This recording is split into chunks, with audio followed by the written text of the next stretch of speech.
Welcome everybody. My name is Natalia Nakazawa, and this is part of the Elizabeth Foundation for the Arts Studio Programs Q&A with an artist, one of our member artists, and we're doing this on a weekly basis.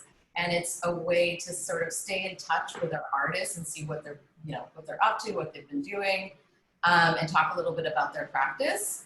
So with us today is Richard Jochum, who's incredible and has been in the building. How long have you been in the building, Richard? I think 11 years. 11 years. Yeah. 11 years. So Richard's been at the Elizabeth Foundation for the Arts for 11 years, which is pretty significant. And it's just, I just love Richard's work. And I think personally, it just really touches on, it's life work. It's work that's responsive. It's work that is site specific, that's in the stream of consciousness, that is it's human and it's funny. And I wanted to pull out a few just words from his statement, which is how he describes himself as an artist, which is to say that you are a post-minimalist and post-conceptual sculptor. And I think that some of the things that I really like is you say, my artistic work is often based on participation or embedded in local communities. I believe in an intriguing encounter between art producers and the public. Audiences can make us learn better and see things we would not have known yet. I understand both intelligence and creativity to be profoundly social. And I think that's really an interesting place also to jump off and talk about how you came to be an artist and sort of like maybe some of those formative experiences that allowed you to crystallize and put those concepts together, because as we know, those of us who've gone through art education, the canon is often completely devoid of that kind of conversation. So how is it that you discovered this type of work? Thank you, Natalia, for inviting me to this conversation. I was immediately thrilled when you approached me because I thought what an honor to have you as a conversation partner. And I mean that I value you greatly as an artist and as somebody who is constantly looking out for making these educational connections, which is essentially a form of care, caring about the audience, caring about others, caring about each other, so to speak. And yeah, so it's wonderful to have that conversation with you. That's really sweet. And now you asked me about a formative experience. One that comes to my mind is actually a really interesting, weird, personal story. I was 10 years old, and I was very hoarse. I had so my parents brought me to a doctor, and the doctor looks down my throat and uses some gas to pull my tongue to really see down more clearly. And he was very brutal. The way he kind of dealt with me and pulling out my tongue with his gas. And then, so he says, well, there are knots on your vocal cords. And then he said, don't become a teacher, a preacher, a politician, a singer. Don't whisper, don't sing, don't scream, and things like this. Wow. And so that, and he didn't say come back in 4 years. He Right. said, this is what, and that's it. This is what you need to do. What's been out? And exactly. So he kind of muted me, and I became an artist, so to speak. Right. So that's so artistic making through the means of material thinking, so to speak. That's what came out of this.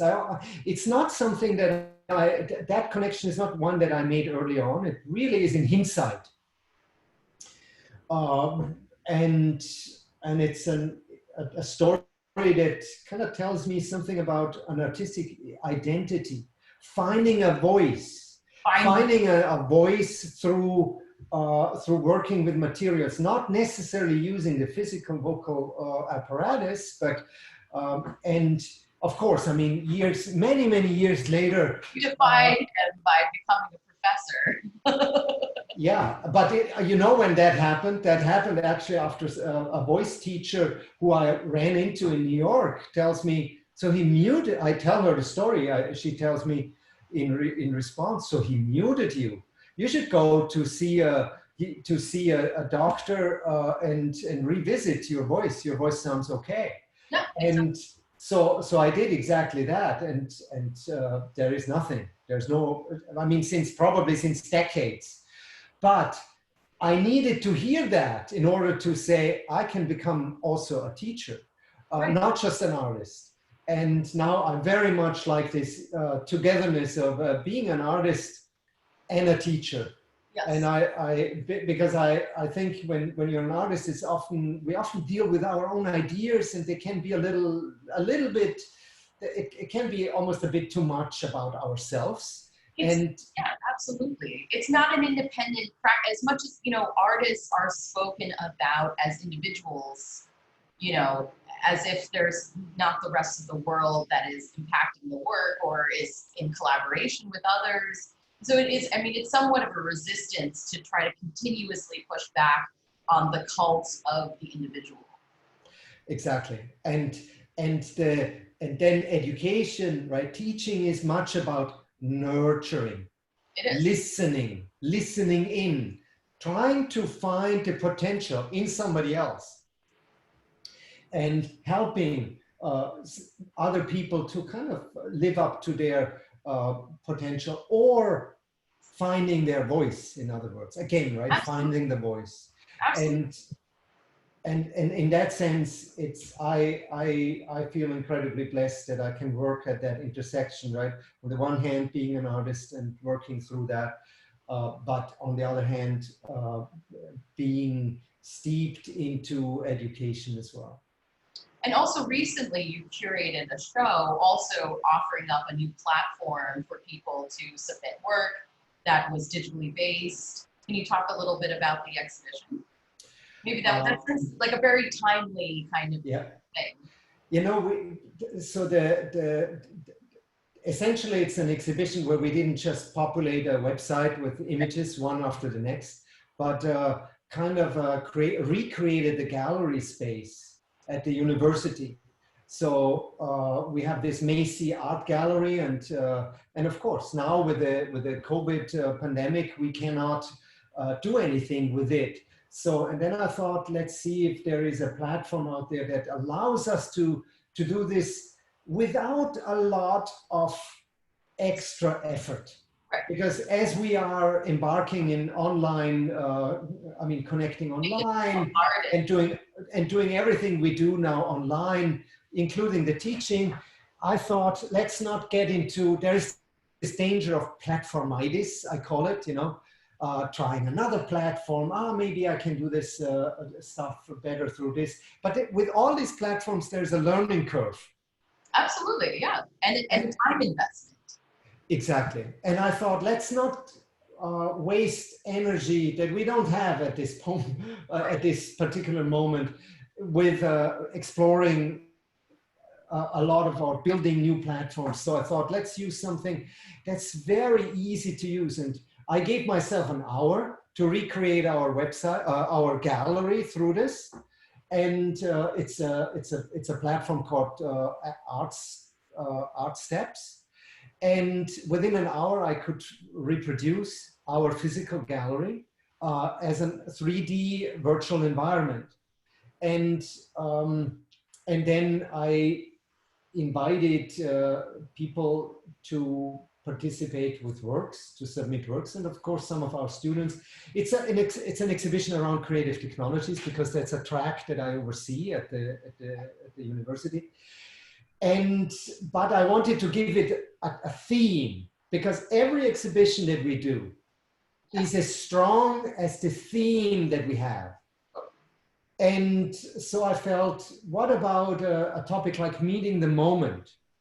And that had to do not only with the pandemic, it also had to do with the Black Lives Matter movement, and with the police brutality in this country, where I felt this is something that and the systemic racism, this is something that concerns all of us.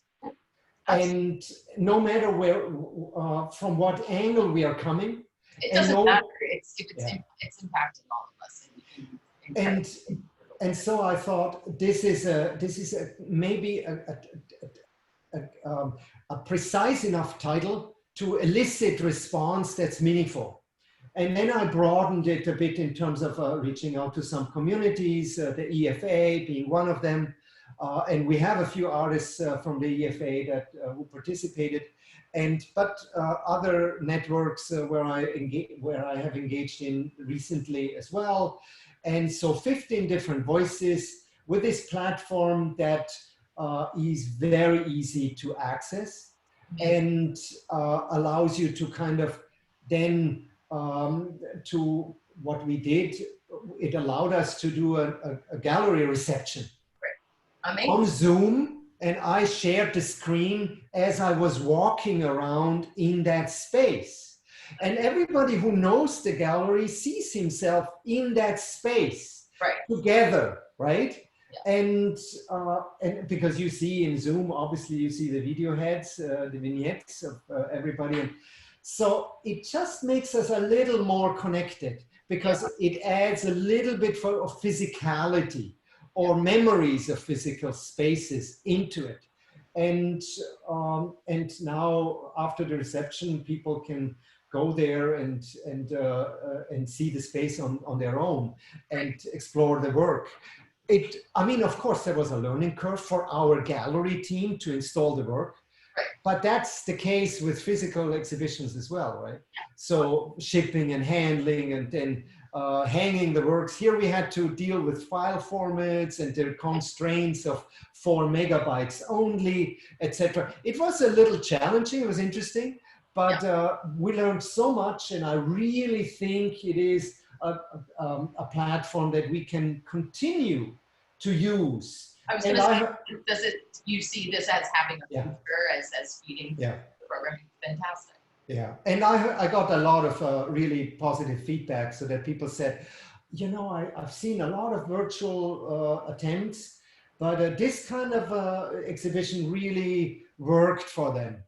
Yeah, but I mean, you work also, your work is also digital in many cases. It's not always digital, but it is often digital. Have you found this as a disruptive period of time, or has this kind of made sense to you and your work is sort of progressing as normal? Or like what sort of, moments, have there been any inflection points for you?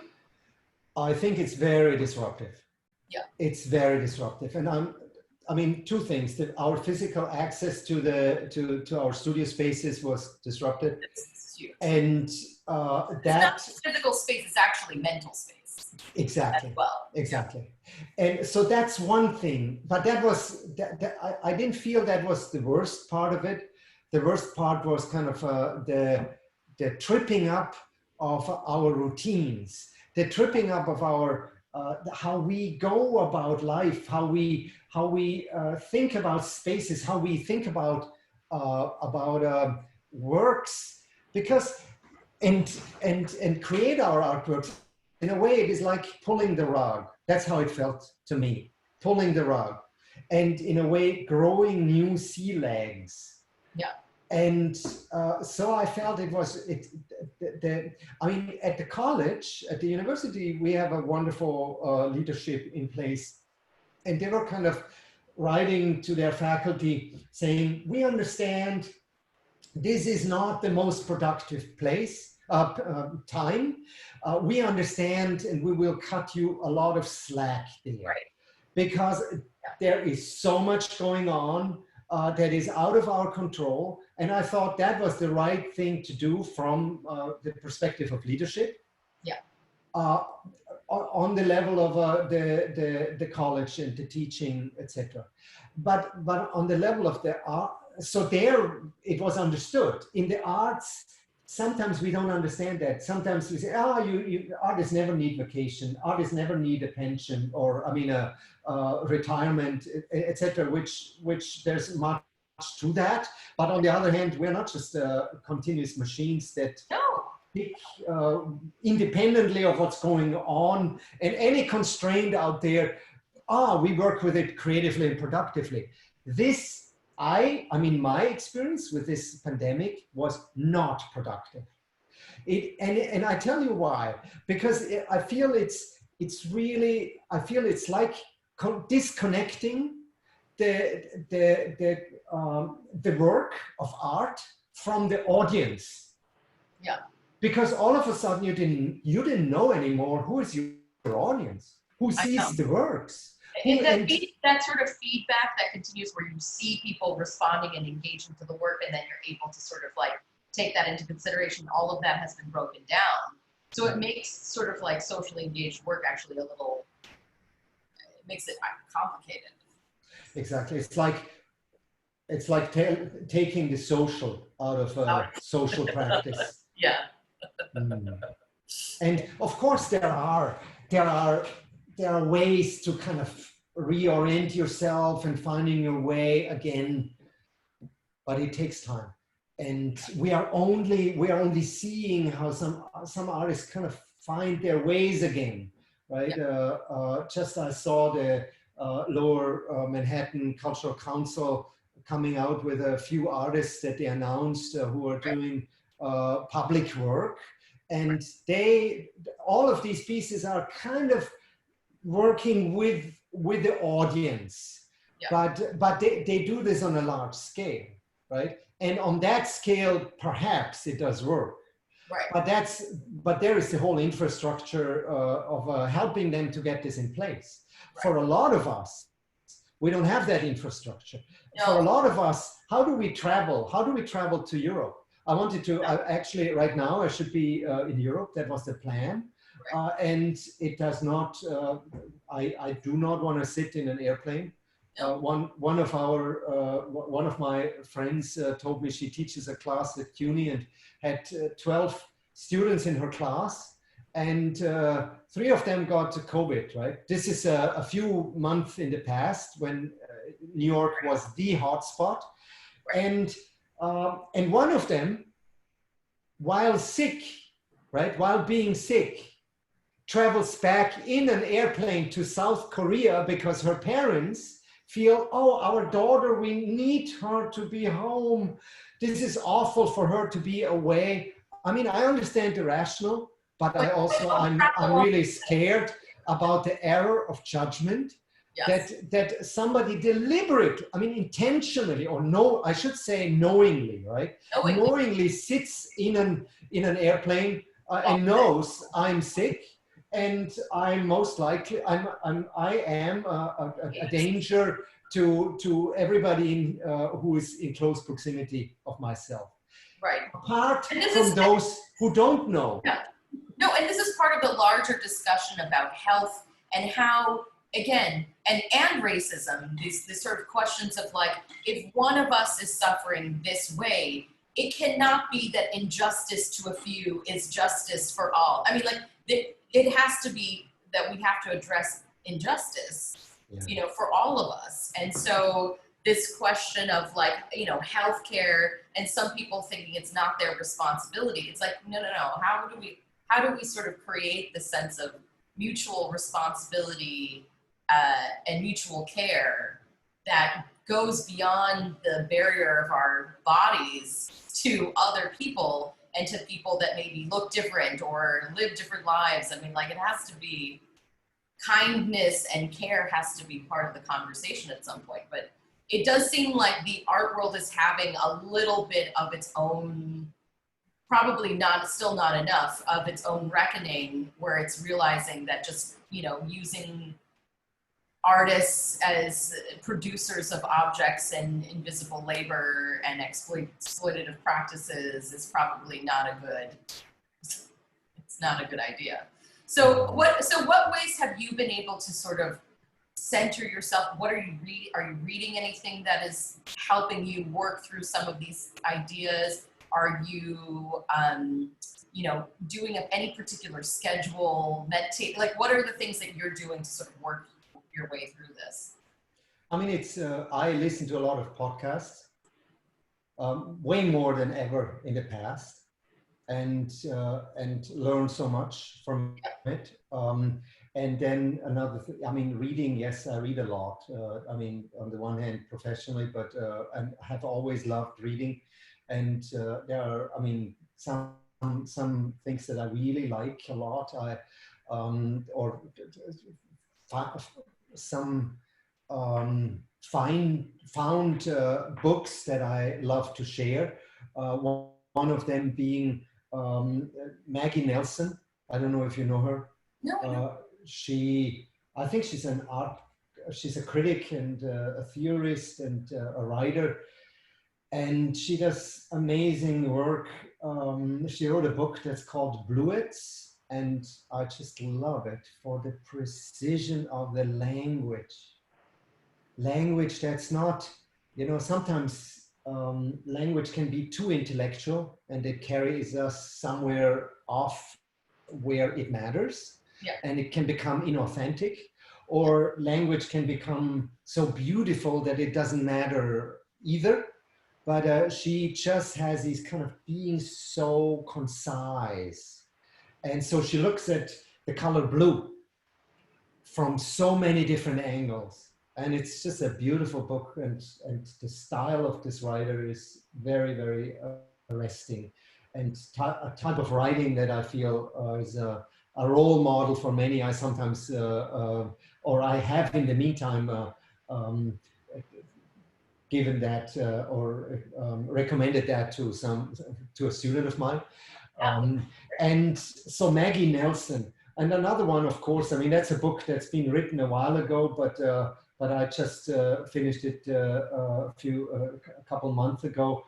The Americana by Chimamanda Adichie. And this experience of this Nigerian woman as living in America, and then she goes back, and it has so much to do with, of course, there's this love story and the human experience, but it's also the race experience.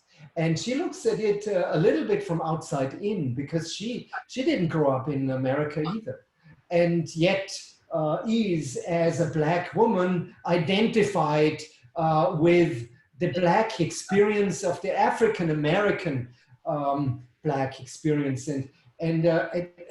but hers is slightly different, and it's a very fascinating book, because it kind of seems so timely for that perspective of hers. So these two come to my mind, and because I think they are both wonderful books. Yeah, wonderful. And does that, so are there any projects that you're working, we can talk for another maybe 10 minutes or so, just because we have a timeline. But is there any project, or are there any things that you're working on right now that you know, are keeping you engaged? And I mean, I continue to participate in open calls, because I feel that is something that just continuously shapes a practice, and oftentimes, because I work a lot through notebooks. Yeah. So that means I have an idea, I write it down, and then I kind of build on that. Pardon me? Do you have one next to you? A No. Notebook? Okay. Yeah. It's an electronic one. Has become an electronic. I mean, it's both, right? But because it's something that helps me to revisit anywhere. So it's good to have an online version as well. And so that's something I keep doing. And then, of course, planning for some exhibitions. You know, I feel one of the things that I struggle with this pandemic is kind of which ones of my works survive? It's like a test, right? Which ones, it's not just about the audiences. We talked about the disruption of the connection to the audience, and audience are so seminal to artworks. It's like artworks that have no audiences. Well, what is the point? What is the point? And so that's one difficulty, but the other one is kind of what stands the test of our time. Be- because I feel our time is looking for different stories. So it's kind of ending some of the ideas that went into the work that I did in the past, or it transforms it. You know, I sometimes was thinking about this collaborative silverware piece where I thought, look at this, right? Two people feeding each other with 3 feet elongated silverware. That kind of wouldn't even do it with a 6 feet apart. Right now, you need to double the length of it. But then also, it obviously is not the same piece anymore, right? Because now it's about balancing in a different way. Because our life has become insane. So in the past, right? So you come up with ideas that seem insane to the world now, and now they don't seem insane. They seem normal to the degree that you say now it doesn't work anymore. Yeah, exactly. Because the insanity that artistic work needs to produce is not does not, or I mean, I shouldn't say insanity because it's more this kind strange. of a. It is true, like our world has become so strange that to make something that's humorous or stands outside of the strangeness, it's like you almost have to go super, super far, or it's just like, it's already crazy. So you could literally just reiterate what we're doing already. Exactly. So we are a little bit hanging upside down.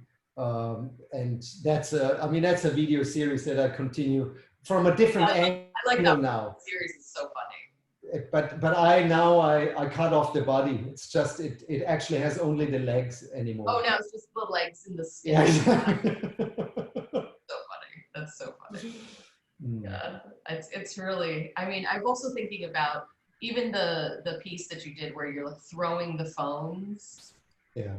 Catch. You know. Yeah, and that one is really because it's all about this disorientation and but yeah, it does seem like our world is so out of this world right now. So maybe it's just a good time to just, relax and take in all this data and then see what happens. I mean, I have also a new another data point, a data access point. You know it, right, Natalia? You know it, and you know how it is with that. Having a little baby at home, that's the data point. No, I know. I have a data point too. Yeah, exactly. And a friend of mine whom I ran into actually at the Armory, that was one of the last exhibitions that I went to, and he was saying, so you are having a baby, that's amazing, and this will change your artwork. It will change. It has changed his. Yeah. And he actually thought that he became a better artist. I feel strongly I became a better artist once I had a child, because it emphasizes that you don't have infinite time. And in some ways it forces you to be more efficient, elegant, and almost yourself. And to really just force yourself to use the channels that make the most sense, that are unique to you, and I don't know, it helped me get over some fears and to be more bold and excited to try new things, because I was like, why not? I think it really made me bolder and more confident. Yeah. And what's interesting, I mean, that not only do you know it, but you also are, I think, involved in kind of nurturing that. That we now in the art world can talk about this.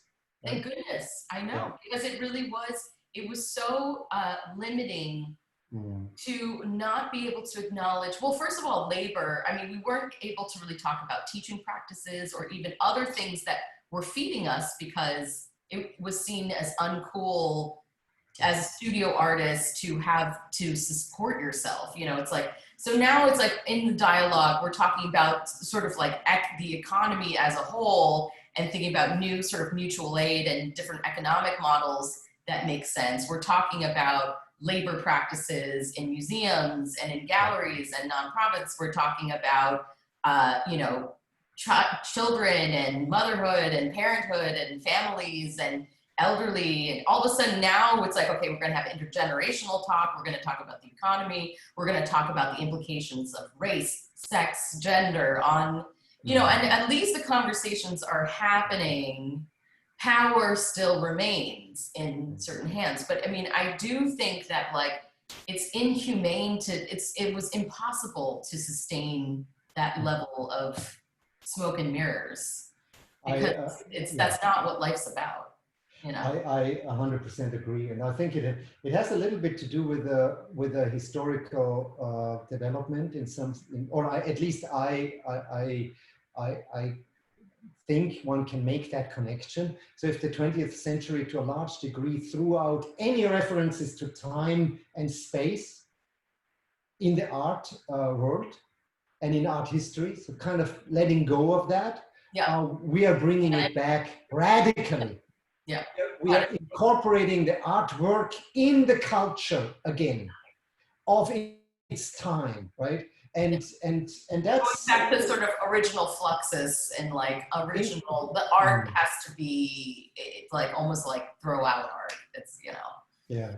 So I think that there's an urgency to that message, and I think it's unsustainable for the art world to remain a silo and pretend that it's a silo apart from the sort of, you know, evil conditions of living life without healthcare, without certain securities, without, you know, just, we know how bad it is out there, and it's like in the world. And I think that the, you know, the art world can't continue to go on without some forward-facing acknowledgement of that, you know, and hopefully then we can sort of build new models like, you know, supporting each other that makes sense and that utilizes our skills, our actual skill sets.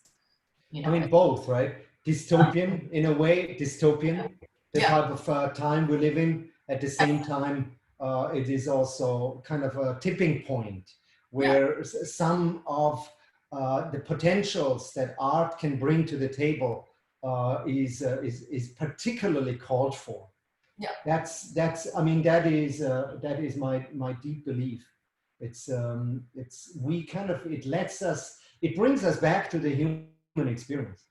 absolutely, absolutely. Okay, so we have about 2 more minutes. Is there anything else that you want to address or talk about before we have to go? Because I've gotten in trouble before because I made a video that was too long. Okay. No, we don't want to do that. Yeah. No. But is there anything you want to shout out in the sense of like where people can find out more about your work, where people can find out about the exhibit, like anything that you want to sort of highlight at this point? I think the website that EFA has is a wonderful resource to kind of get to know the artists at the EFA, and there we have so many different people who bring such a rich repertoire, and from very experienced to starting out, emerging, and I think that actually speaks to the greatness of this community. We're all kind of so excited about seeing us coming back, although timidly so, right? I mean, you know how our building is not yet run down by visitors. We don't have a problem with keeping one person in the elevator at a time. And we hope for more traffic, right?